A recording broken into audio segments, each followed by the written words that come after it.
안녕하세요. 오늘 저희는 여러분이 보내주신 흥미로운 자료, 바둑, 수양과 통찰의 장, 이 발췌문을 바탕으로 좀 깊이 들어가 보려고 합니다. 네, 안녕하세요. 바둑 하면 보통 어떤 게 떠오르세요? 뭐 전략 게임 아니면 알파고 같은 인공지능? 그죠? 대부분 그렇게 생각하죠. 근데 이 자료는 상당히 다른 이야기를 해요. 바둑이 그냥 게임이 아니라 거의 뭐랄까 깨달음의 길, 정신수련 그런 도구였다는 거죠. 특히 옛날 동아시아 선비들한테는요. 네, 맞습니다.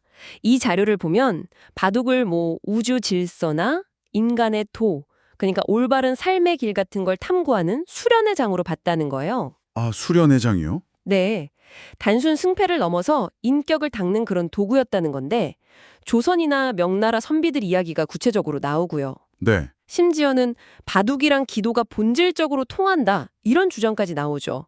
현대 AI 시각이랑 비교하는 것도 재밌고요. 바로 그 부분이에요. 그래서 오늘 저희가 좀 파헤쳐 볼 건 어떻게 바둑이 그렇게 깊은 의미를 갖게 됐는지, 선비들이 바둑판 위에서 뭘 배우려고 했는지 이런 것들입니다. 네, 요즘처럼 AI가 바둑을 다 정복한 시대에 이런 고전적인 관점이 또 어떤 의미가 있을지 생각해 볼 만하죠. 그렇죠.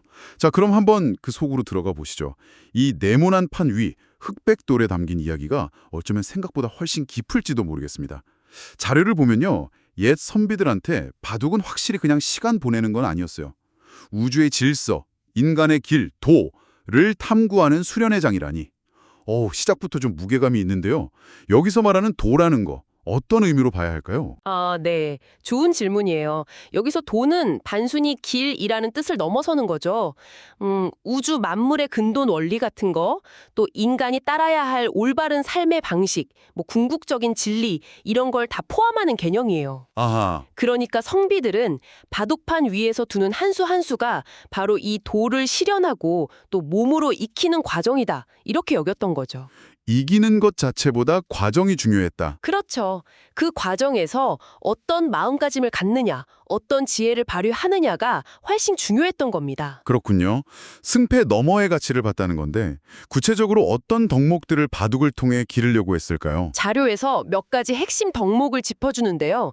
첫 번째가 정중동이에요. 정중동이요. 네, 글자 그대로는 고요함 속의 움직임인데 바둑판 위에서는 정말 숨막히는 수싸움이 벌어지잖아요. 그렇죠. 아주 치열하죠. 네, 그런 격렬한 상황 속에서도 마음의 평정, 이 고요함을 잃지 않는 능력을 말하는 겁니다. 뭐랄까 태풍의 눈 같은 상태죠.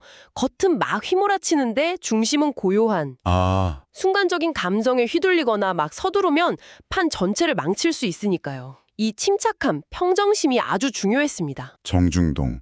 치열함 속의 고요함이라.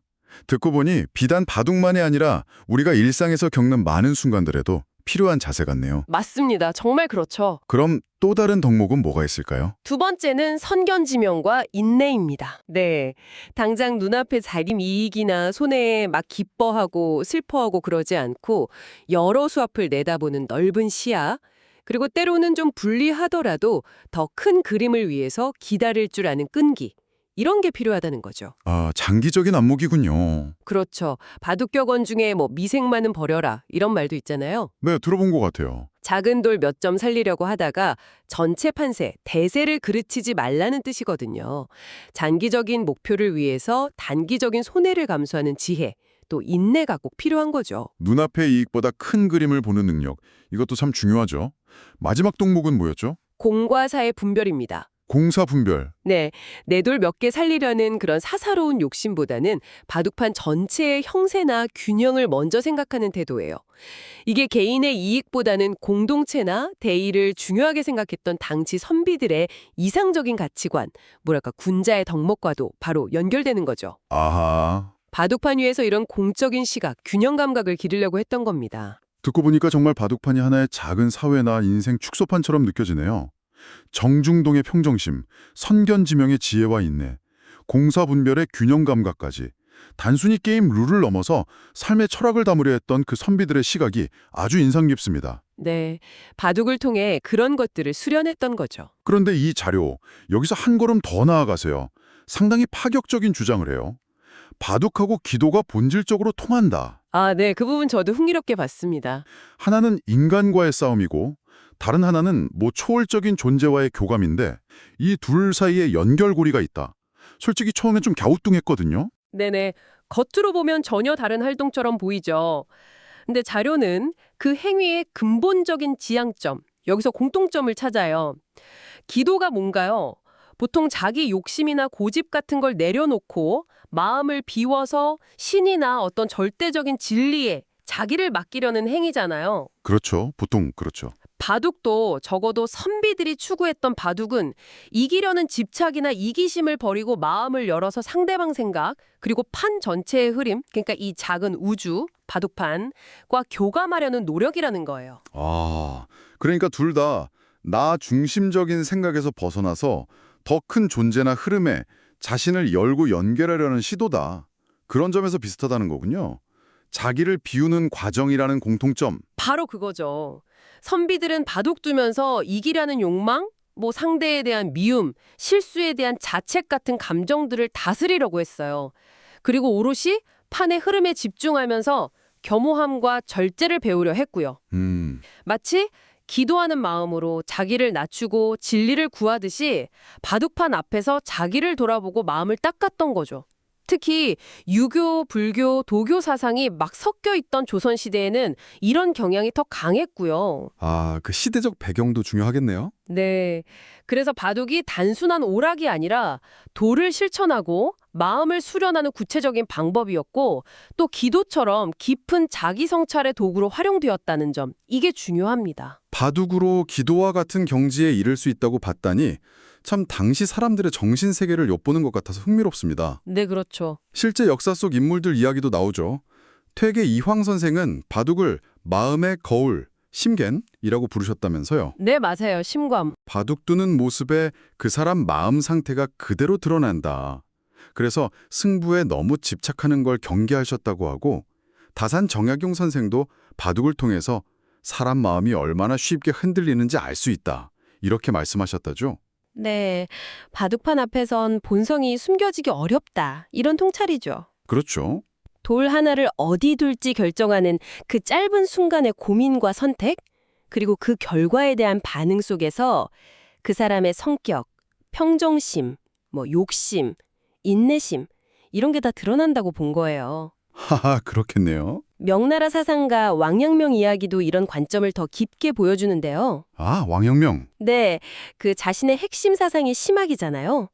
마음이 곧 이치다, 심직리.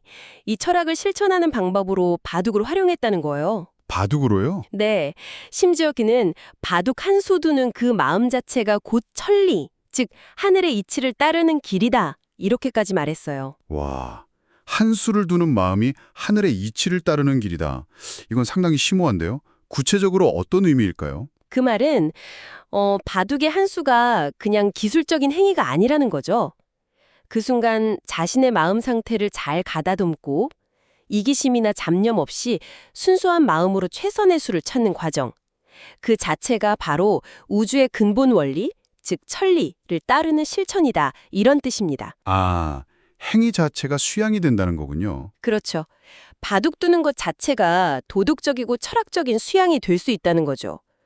왕陽명에게 바둑은 전략 게임을 넘어서 마음을 닫고 이치를 깨닫는 그런 도장이었던 셈이에요. 이런 사례들을 보면 바둑이 정말 단순한 취미가 아니라 얼마나 진지한 수련의 도구였는지 알 수 있죠. 정말 바둑 한 판에 엄청난 의미를 부여했었네요. 매 순간 자기 마음을 들여다보고 또 우주의 이치와 연결하려고 했다니 대단합니다. 네, 깊이가 있죠. 결국 이 자료는 바둑과 기도가 추구하는 궁극적인 목표를 무욕, 그러니까 욕심을 버리는 것, 그리고 진심, 꾸밈없이 진실된 마음으로 임하는 자세, 이걸 기르는 수련이라고 요약해요. 이 두 가지가 핵심이라는 거군요. 네, 그렇습니다. 바둑판을 하나의 작은 우주로 본 거예요. 그 안에서 돌을 놓으면서 질서와 조화, 그리고 변화의 원리를 배우려 했던 거죠. 기도는 그 큰 우주를 향해서 자기 마음을 열고 소통하려는 행위고요.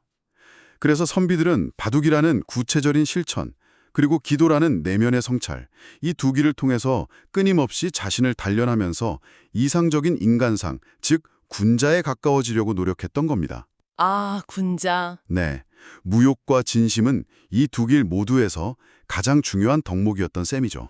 바둑판은 우주의 축소판, 기도는 우주를 향한 외침. 야, 이거 참 아름다운 비유네요. 서로 다른 길 같지만 결국 자기 수련과 진리 탐구라는 같은 목적지를 향하고 있었다. 이 점이 참 깊은 울림을 줍니다. 네, 그렇죠. 자, 그런데 이야기가 여기서 또 흥미로운 방향으로 흘러갑니다. 이 자료가 현대 기술의 상징이잖아요. 인공지능. AI에게도 바둑에 대해 질문을 던졌다는 거예요. 네, 그 부분이 또 재미있죠. 오말이라는 AI랑 중국 AI에게 바둑이란 무엇인가 물었더니 꽤나 인상적인 답변들을 내놓습니다. 전략, 집중력, 인내를 요하는 지적 스포츠다. 흑백돌로 펼쳐지는 우주다. 예술이자 철학이다. 심리전이 벌어지는 지적 격투기다. 선택과 책임, 의지를 배우는 인생의 축소판이다. 생각의 깊이를 보여주는 전략 예술이다. 침묵 속 정신의 대화다. 와, 이거 얼핏 들으면 AI가 바둑의 깊은 의미까지 다 이해하고 있는 것처럼 보이는데요. 그렇죠. 확실히 AI 답변들이 놀라울 정도로 인간이 바둑에 부여해온 여러 의미들을 잘 포착하고 있어요. 네, 전략적 복잡성, 지적인 도전, 심리적인 측면, 심지어 인생이나 우주에 대한 비유까지도요. 이건 AI가 방대한 텍스트 데이터를 학습해서 인간이 바둑에 대해 어떻게 말하고 개념화하는지를 상당히 정확하게 모방하고 또 재현할 수 있다는 걸 보여주죠. 모방과 재현이군요. 네. 인생의 축소판이라든지 침묵 속 정신의 대화, 이런 표현은 진짜 AI가 스스로 통찰한 것처럼 들릴 수도 있고요. 그렇죠. 저도 이 답변들 보고 좀 놀랐거든요. AI가 단순 계산을 넘어서 이런 개념적인 이해까지 할 수 있나? 신기하기도 하고요. 하지만 자료의 필자는 여기서 딱 중요한 선을 그어요. AI의 답변이 아무리 그럴듯해 보여도 그거는 학습된 데이터에 기반한 언어적인 표현일 뿐이라는 거죠. 수천 년 동안 인간, 특히 동아시아 선비들이 추구했던 바둑의 그 깊이 있는 내면의 뜻, 즉 도의 경지, 이건 아직 이해하지 못하는 것 같다, 이렇게 평가합니다. AI는 전략 계산이나 문제 해결 능력, 패턴 인식 이런 면에서는 인간을 훨씬 뛰어넘었지만 바둑을 통해 마음을 비우고 자기를 성찰하고 우주적인 질서와 조화를 느끼면서 그 안에서 삶의 지혜를 얻는 그런 깊은 차원의 경험, 즉 수양과 통찰의 도구로서의 진정한 의미, 이거는 체화하지 못했다는 지적입니다. 그렇군요. 그러니까 AI는 바둑의 무엇과 어떻게는 아는데 그 외에 담긴 인간적인 깊이, 특히 자기 성찰과 수양이라는 그 차원은 아직 모른다. 이런 이야기네요. 네, 맞습니다. 규칙과 전략은 마스터했지만 그 안에 담긴 도는 파악하지 못했다. 네. 네, 그렇게 해석할 수 있겠죠. AI에게 바둑은 결국 복잡한 정보 처리 문제, 최적의 해를 찾는 알고리즘 문제일 가능성이 높아요. 반면에 옛날 선비들한테 바둑은 자기를 비추는 거울이었고 마음을 다스리는 수행법이었고 더 나아가서는 우주와 소통하는 통로였잖아요. 그렇죠. 단순히 이기는 걸 넘어서 그 과정에서 뭘 배우고 느끼는지가 중요했죠. 이 깊이의 차이, 이거는 계산 능력이나 정보 처리 능력만으로는 메울 수 없는 간극일 수 있다. 이게 이 자료의 핵심적인 시사점 중 하나인 것 같습니다. 그렇군요. 그래서 여기서 중요한 질문이 생기는 거죠. 과연 AI가 이런 형이상학적인 도의 세계, 인간적인 성찰의 깊이를 학습하고 이해할 수 있을까 하는. 네, 오늘 저희는 여러분이 보내주신 자료를 통해서 바둑이라는 게임에 담긴 어쩌면 예상하지 못했던 깊이를 함께 탐험해봤습니다. 옛 선비들에게 바둑은 그냥 즐기는 놀이가 아니라 자신을 갈고 닦는 아주 치열한 수양의 도구였고 또 세상을 이해하는 통찰의 창이었다는 것을 확인했죠. 네. 마음의 거울로서 때로는 기도처럼 무욕과 진심을 배우는 길로서 바둑이 가졌던 의미를 다시 한번 생각해보는 시간이었습니다. 네, 그리고 더불어서 인공지능이 바둑을 분석하고 묘사하는 방식을 통해서 그것이 수천 년간 인간이 바둑을 통해 추구해온 도, 즉 깊이 있는 내면 성찰의 가치와 어떻게 다른지 비교해 볼 수도 있었고요. 맞아요. AI의 정말 놀라운 능력에도 불구하고 인간적인 성찰과 수양이라는 차원에서는 여전히 중요한 차이가 있을 수 있다. 이걸 자료가 생각하게 만드는 것 같습니다. 오늘 탐구를 마무리하면서 여러분께 이런 질문을 한번 남겨보고 싶습니다. 인공지능이 바둑의 모든 전략과 수를 완벽하게 익혀서 인간을 압도하는 시대입니다. 그런데 만약 AI가 이 자료에서 말하는 바둑의 그 깊은 도나 내면의 뜻을 결코 이해할 수 없다면 이건 우리에게 무엇을 말해주는 걸까요? 의미심장한 질문이네요. 혹시 이것이 단순한 지능과 깊은 지혜, 또 계산 능력과 진정한 이해 사이에 어떤 본질적인 차이를 보여주는 건 아닐까요? 특히 인간이 오랫동안 자기 성찰과 성장을 위해서 활용해온 여러 활동들의 의미에 대해서 다시 한번 생각해보게 합니다. 이 질문에 대한 여러분의 생각을 기다리면서 저희는 다음에 더 흥미로운 탐구로 돌아오겠습니다. 네, 감사합니다.